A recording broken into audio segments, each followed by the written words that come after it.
aking at mas pag-uusapan. tinanggal niya bigla yung panty ko.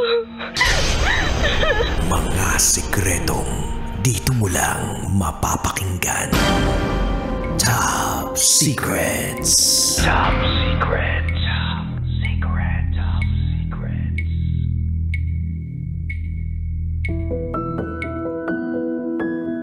Hi Kabisyo, it's me DJ Rocky Teran. Welcome to the program Top Secrets, kung saan pwede kang makapagbahagi ng iyong pinakatatagong sikreto. Sorry kanina ha, medyo na busy lang dahil ang dami nag-claim ng kanilang papremyo sa Love Knows No Boundaries. Kabisyo, kung gusto mong manalo ng 2,000 pesos, ako may winner ako kahapon, di pa pumupunta hanggang ngayon ha.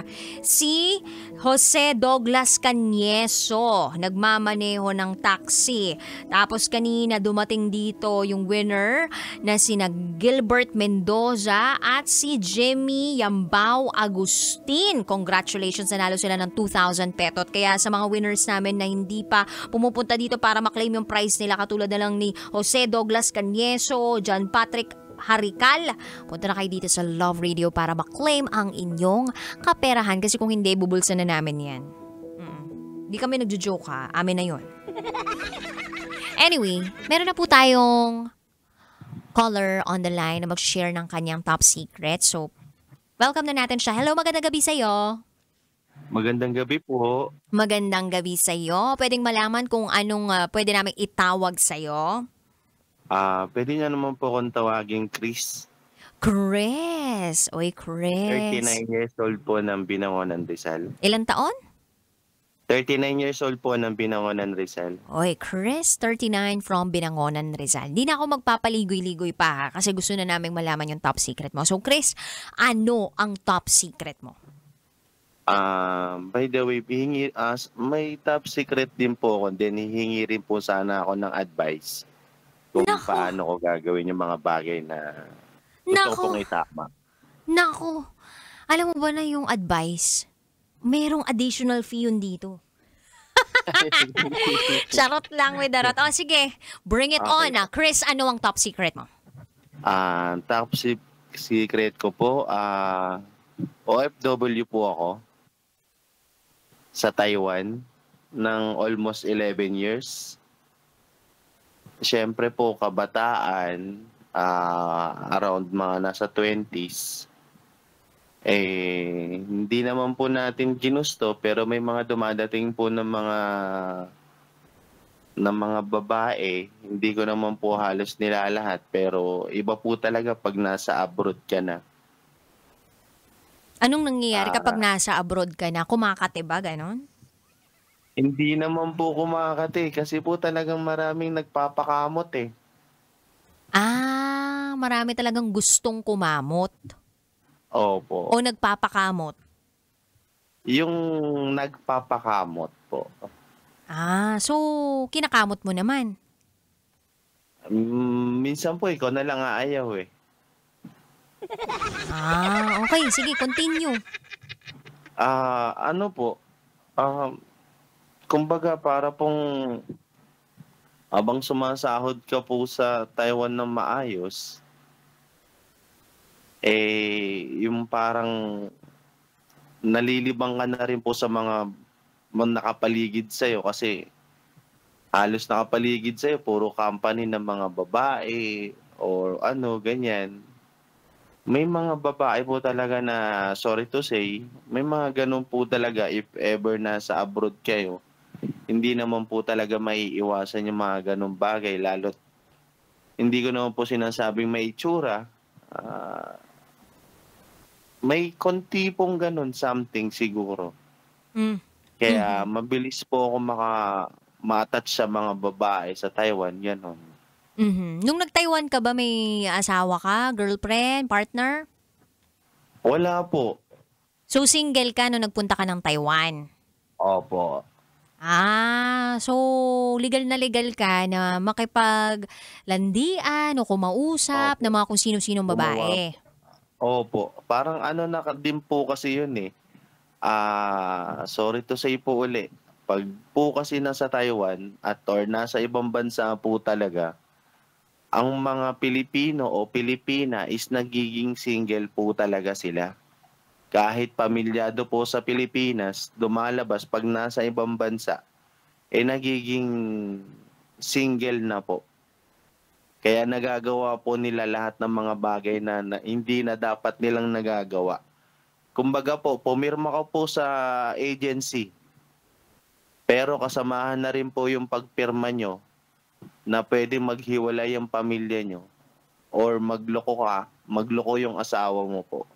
Yun po yung mga nangyayari sa ibang bansa. Yun po yung reality. Yeah, nangyayari yun. Pero syempre, depende pa rin yan sa tao kung gagawa din talaga siya ng ikasisira ng pamilya niya. Pero ang tanong ko sa'yo, ano talagang top secret mo? Na masyado po akong naging malandi. Kumbaging naging naging ano po ako, mapusok at nagkaanak po ako sa ibang bansa. Okay. So dahil sa pagiging single mo, in-explore mo yung pagiging single mo, yung mga lumalapit sa'yo na babae, ine-entertain mo naman, wini-welcome mo, tapos isa sa mga babaeng yun, ang naanakan mo. Hindi po isa bali po 3 po sila eh. 3 babae ang naanakan mo. Wow. Lahat ba ng babaeng ito ay naka-fling mo lang o naging seryoso ka ba dito sa mga babaeng to? At ang tanong ko ay nalaman mo ba agad na nabuntis mo silang 3? Ano yung time frame? Ano po, hindi ko parang uso kasi po ang one night stand eh. Pag nagustuhan ka po ng isang babae, automatic na po yun eh. Ganun na po yung nangyayari. Pero hanggang sa nagugustuhan na, paulit-ulit na, saka po dumadating sa point na hindi naman inaasahan, which is ginusto nyo rin naman pareho, yun, nabubuntis po. So paulit-ulit na may nangyayari. Nagsimula sa one night stand hanggang sa paulit-ulit na may nangyayari. Ganun ba yun? Yes po, ma'am. Okay. So, ang tanong ko, eto bang 3 babaeng to na nabuntis mo na iba-iba ay may mga pamilya o may asawa sa Pilipinas? Wala po. Pasalamat na lang po at hindi po ako naghanap ng may mga sabit. Kasi po, syempre, iisipin ko din po yung masisirang pamilya. Wow ha, thank you talaga. Mas inano ko pa po yung mas okay pa yung single na lang kaysa po doon makasira ka pa ng ibang pamilya. Pero which is sad to say po, kahit po pamilyado na sa Pilipinas, pag talaga po lumabas ng bansa, yun po yung nangyayari. Okay. So, ikaw, nagsasalita ka para sa ibang tao. Pero syempre, ikaw yung magsasalita para sa sarili mo. Hayaan mo na yung mga ibang tao, di ba? Harapin yung realidad ng buhay na may ganun. Pero ikaw mismo, yung mga nangyari sa'yo na, eto, meron kang 3 anak sa iba't ibang babae. Paano mo na-discover na nagkaanak ka sa kanila? Like, lahat ba sila nag-message sa'yo bigla na, tatay ka pala? Hindi po eh. Paano mo nalaman? Kasi po ang nalaman ko na lang po, delay na. Sige. Kung delay, di panagatan, sustentuhan, hanggang sa lumaki. Which is ganun naman po yung nangyayari. So lahat ng mga babaeng nabuntis mo, pinanagutan mo naman, so sinusustentuhan mo? Opo. Ilang taon na tong mga anak mo? Ang panganay ko po is 11, 10, 9. Kinulang ka pa. Dapat meron ka ng 8765433. Hindi ko na po naisip eh. Siguro po, sabi nga nila, time will come, may karman darating sa'yo. Naniniwala ka ba dun? Opo. So, anong naiisip mong paraan para kahit papano naman, maging maayos na yung mga tatahakin mong daan sa mga susunod na pagkakataon sa buhay mo? Yung mga decision mo from this moment on forward? Actually po, kababalik ko lang po last year sa Taiwan. May naging partner po ako na 7 years po kami nagsama. Alam niya ba? Pa? Alam niya ba na may 3 anak ka sa iba't ibang babae? Opo, lahat po yun inopen up ko po sa kanya na walang hesitation na tanggapin niya ako hindi. Salamat. Ano namang sagot niya? Nandyan na yan. Kung ano yung meron ka, mamahalin ko na lang din. Kaya thankful ako dun sa bagay na yon. Okay. So, nung pagbalik mo ng Taiwan para magtrabaho ulit, kayo pa rin nung jowa mong yon na 7 years mong Opo. naka-live-in. Okay. So, Opo. constant yung communication ninyo. So, nang nasa Taiwan ka na, hanggang ngayon nasa Taiwan ka pa rin, di ba? Wala na po, nandito na po ako sa Bumalik ka na ng Pilipinas. Opo. So, Kasi po, na-diagnose po ako ng chronic kidney disease. totoo ba? Ang bilis ha? Opo. Kailan lang yan? Last year lang po, April po. Ano nang... Nasa end stage na po ako ng renal kidney failure na po. Anong mga symptoms mo? Madami po eh. Kagaya po pag sa gabi, hindi po kayo nakakatulog ng maayos, ihi po kayo ng ihi sa gabi ng mga 5 to 4 times hanggang nasisira na po yung routine ng pagtulog nyo. Tapos pinupulikat po sa gabi, umiihi po ng mabula. Tapos nung nararamdaman ko na po na nalalason na ako sa Taiwan, yun po, suka na po ako ng suka, parang wala na po ako na isusuka na kinain.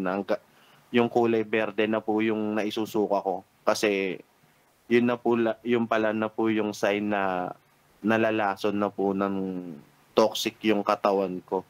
Pero 'di ba bago ka pumunta ng ibang bansa, meron kang medical check-up. So dapat regular yung check-up mo. Hindi man lang Opo. na-determine dun sa mga regular check-up mo na meron ka ng Wala ganyang po eh. klaseng Wala po sakit? talaga. Wala po. Hindi po siya na-detect nung papunta pa lang po ako nung Taiwan sa mga medical dito sa Pilipinas. Tapos po, siguro mga April, yung girlfriend ko lang po sana magpapa-check up, hindi pa po ako kasama.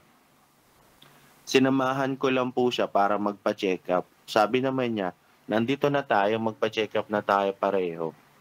So ako naman po, nagpa-check up kasi po siya may nararamdaman. Yung nararamdaman niya po parang hinahapo po palagi kasi siya, yung nahihirapang huminga. Kailangan pantapikin yung likod niya para po guminhawa yung pakiramdam niya pag hinahapo siya. Lalo pag yung kakain po siya, pag nabusog na, ganun. Kaya nagpa-check up po kami sa doktor sa Taiwan na Wakyao. Ang Wakyao po kasi is yung half Filipina, half Taiwanese. Kaya mas nagkakaunawaan po kami kung ano yung pwede mo ipa-check up. Nung lumabas na po yung result, after one week, yung sa kanya po wala naman na-detect na problema. Then sa akin, ako po kinompronta. Pinalabas po yung girlfriend ko. Nag-usap po kami nung doktor na nag-check sa akin. Sinabi po sa akin, tatapatin kita, kailangan mo ng nepro kasi nasa end stage ka na. Kaya hindi bumababa yung BP mo ng mababa dahil yung kidney mo sinisira na. Pero gaano katagal yung resulta dumating? Wala, lang po, 1 week lang po siya. Sa isang buong linggo, dumating sa'yo yung 1 week kayo nagantay tapos biglang nalaman mo na yung resulta. Opo, bumalik po kami para kunin po yung result. Ngayon, ano yung nararamdaman mo ngayon? Nagpapadialysis ka ba? Opo, dito po sa Binangonan, nagdadialysis po ako. Tuwing kailan ka nagdadialysis? TTHS po. So, ilan buwan na lang ang taning sa'yo? O ilan ang tinaning sa'yo? Wala naman pong tanning. Talaga ba? Mamamatay agad. Wala po, wala pa naman, salamat sa Diyos. Kasi ano naman po ako, eh, kumbaga kidney lang po yung nasira. Actually, nag-gym pa po ako, nagpa-basketball pa ako. Wait lang, sabi dito, pinapatay mo naman agad. Hindi, alam mo kung bakit? Kidney yan eh. Sorry Opo. pero kumbaga, may iba kasi na tinataningan na ng doktor. Kasi, Opo, ano yan eh, kumbaga, yung progression yan masyado mabilis. So, akala mo opo. ngayon, parang okay ka pa, nagda-dialysis ka, pero traidor yung mga ganyang klaseng sakit. Which is totoo po yun. I remember, meron akong pinsan na super close ko and that's, parang she's one of the most close cousin that I have. So, sobrang bilis na ng pangyayari. Na-diagnose siya ng early quarter of the year ng 2021, if I'm not mistaken, 2022. Tapos, few months after, wala pa ngang 4 months eh. She's already gone. Although hindi kita tinatakot and all pero Opo, ano kumbaga, naman po ako dun, aware naman po ako sa bagay na yun na anytime pwede akong kunin ni Lord. mhm. Ready naman po ako if ever na mangyari na sa akin yun kasi siguro God's will na lang po yun if ever mangyari sa akin. Pero syempre, hindi naman ikaw yung Pray pa magdidikta, din. 'di ba? Kung ano yung kung Opo. hanggang kailan ka dito sa mundong 'to. At saka ako, 'di ba? Hindi naman ako pwedeng magtaning sa dahil una sa lahat, hindi naman ako doktor at hindi na naman kita nakikita, hindi naman ako professional pagdating sa mga ganyang klaseng larangan. I'm just sharing also what I know about that kind of disease. And marami naman tayong parang technology or technological Opo. advances or advancements na pwedeng gawin or gamitin Opo. para Pero gumaling ka. So opo. ang tanong, yung Opo. mga anak mo ba ay nakakasama mo and at the same time yung girlfriend mo ay kasakasama mo pa rin? Ah, yun nga po rin yung iko-confess ko sa inyo eh. O ano to? Kasi po yung almost 7 years kong girlfriend, nagkasakit lang po ako. Iniwan na po ako eh. So nung Kaya nalaman, lumalaban lang po ako sa sarili ko na ako lang po mag-isa. gusto mo Sa ba siyang lahat po bumalik? ng pagsubok sa buhay ko. Gusto mo bang bumalik siya? Actually, sobra. Gustong-gusto ko po eh. Kasi hindi po biro yung 7 years na pinagsamahan namin na upside down sa 7 taon na pinagsamahan namin. Yun po yung lagi kong iniiyak gabi-gabi. Yun po yun yung lagi kong iniisip hanggang nagkaroon na po ako ng depression saka anxiety sa buhay. Kasi hindi ko po matanggap na bakit kung kailan pa po ako nagkasakit, sa kanya pa ako binitawan sa ere.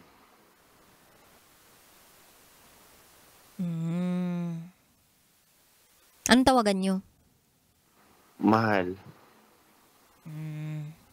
May mensahe ka ba para kay Mahal? Hindi ko po nasabi yung mga bagay na alam niyo po, masabi ko lang din po, bumalik pa po ako ng Taiwan noong August 7 para lang mag-risk. Ano ko yung hindi ko pagsalang sa dialysis para lang po suyuin siya. Bakit nasa Actually Taiwan nga, ba siya? Ulit? opo, nasa Taiwan po siya. Okay. So, punta-punta kayo ng Manila tapos Taiwan, ganon. Hindi po, ako na lang po yung umuwi nung last year po. Siya po nag-stay pa rin po magtrabaho sa Taiwan.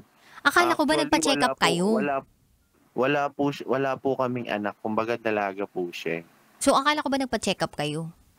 Opo. Doon po yun sa Taiwan. Doon po kami nagpa-check up. Hindi dito sa Non-general Pilipinas? check-up po. Pa, Hindi dito sa Pilipinas? hindi po sa Pilipinas, doon po sa Taiwan, sa New Taipei po. Okay. Bigyan mo siya ng mensahe ngayon kasi ilang minuto na lang. Mag-goodbye na tayo sa mga kabisyo natin. Gamitin mo na itong pagkakataon na to para makapagbigay ng mensahe dyan sa kinakasama mo for 7 years. Go ahead. Mahal, Kung naririnig mo man ng mga sinasabi ko, sana mapatawad mo ako kung may nagawa akong pagkakamali. Kung may pagkukulang man ako sa'yo, I'm sorry. Kung may bagay man ako na hindi mo nagustuhan, I'm sorry.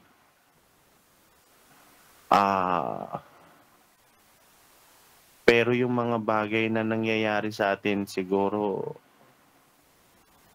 hindi ko kasi matanggap yung bagay na bigla mo na lang ako iniwanan ng ganun-ganun na lang kadali sa'yo. Na para mo kung tinapon na basura, basahan sa isang tabi. Na sinabi ko sa'yo na tumawag na ako sa psychiatrist para lang maluwagan yung aking pag-iisip, yung bigat ng nararamdaman ko sa buhay ko. Kasi hindi ganun kadali yung, although na is just only a number. Pero yung memories, yung happy memories na pinagsamahan natin dyan, pinagsamahan natin dito sa Pilipinas, yun yung hindi natin makakalimutan. Lalo na ako, sa oras na alam kong kailangan kita, yung oras na pinupulikat ako sa habang nagdadialysis, yung sumasakit yung mga likod ko, yun nakikita ko yung mga taong kasama yung asawa nila kahit matanda na sila. Yung mga girlfriend nila o asawa nila, na mapapasabi na lang ako sa sarili ko na sana all may taong nandito din sa tabi ko, at sinasabi ko sa sarili ko, sana one day bumalik ka para sa akin. Pero hindi ko na alam kung ano pang mangyayari, kung magiging maayos pa ba tayo o hindi na. Siguro God's plan na lang siguro ang lahat. Yun lang po. O kahit papaano ba, gumana naman yung nararamdaman mo ngayon? Gusto ko nga pong umiyak pero pinipigilan ko kasi masakit eh. Yung may sakit ka na nga, tapos mas lalo mo pang mararamdaman yung sakit, no? Opo. Yung nasa oras po kasi ako ng depression, pag naaalala ko lang yung mga bagay na pinagdaanan namin, tapos parang baliwala lang sa kanya po yung 7 taon. Yun po kasi yung masakit sa akin, na ginawa ko po yung best ko para being a good partner. Always po, mansari, lahat.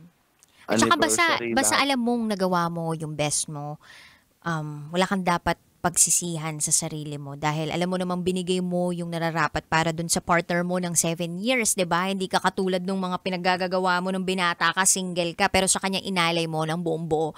Anyway, maraming salamat sa pagtawag mo ha. Puputulin ko na to dahil matutulog na tayong lahat. At may sakit ka pa, 'di ba? Kailangan mo ng umidlip, matulog at gawin kung ano man yung mga dapat mong gawin sa oras na ito, at yun na yung magpahinga. Huwag magmahinga, okay? Magpahinga pero wag munang mamahinga, okay? Opo, makikidney transplant pa po ako. Pupunta pa po ako dyan sa inyo. Yun ang gusto namin. Sana makakuha ka ng kidney donor mo sa mga kamag-anak mo Yun or nga kung po. sino man. Pero I pray for your healing, and hindi man yan yung healing na mabilis, pero process siya. And sana talaga ay maging maayos na yung kalusugan mo, no? Sana po, kasi marami pa akong plano sa buhay. Oo Hindi po naman. matatapos na hanggang dito na lang ako. Totoo. Tsaka syempre, may mga pananagutan ka pa sa anak mo, 'di ba? Opo. Pangit naman din na mawawalan sila agad ng tatay, 'di ba? O mawawala yung biological dad nila ng ganyan lang kabata. 'Di ba? So lumaban ka sa buhay hangga't kaya mo. Anyway, Opo. maraming salamat sa iyo, Chris. Ingat ka palagi. Bye. Maraming salamat po. God bless. God bless also. At dyan po natatapos ang ating top secret ngayong gabing ito. Medyo na pa-overtime na naman tayo guys. Pero okay lang yon. As long as meron tayong napapagaang damdamin o mabigat na damdamin ng ating kabisyo.